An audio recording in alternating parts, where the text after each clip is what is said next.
ধর্মের ভিত্তিতে জাতিকে বিভাজিত করা উচিত নয় বলে মন্তব্য করেছেন জামায়াত ইসলামীর আমির ডাক্তার শফিকুর রহমান।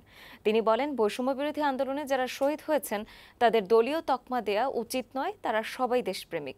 শনিবার সকালে রাজধানীর সেগুনবাগিচায় কচিকাচার মেলা মিলনায়তনে সাংস্কৃতিক ঐক্যফ্রন্টের আয়োজনে কবি, লেখক, শিল্পী সমাবেশে এসব কথা বলেন তিনি।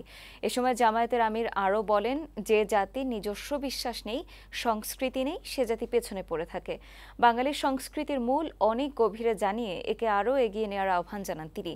জামায়াতের আমির বলেন, কোনো স্বৈরশাসক যেন লেখক শিল্পীদের থামিয়ে না দিতে পারে, সেদিকে খেয়াল রাখতে হবে। রাজনীতিবিদরা দেশের সেবক, তাই তাদের নীতি মেনে চলারও আহ্বান জানান জামায়াতের আমির।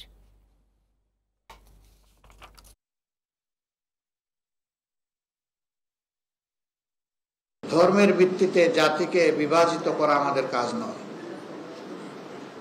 ধর্ম যার যার নিজস্ব চয়েস, এর ভিত্তিতে আমরা এখানে মেজরিটি মাইনরিটিতে বিশ্বাসী না।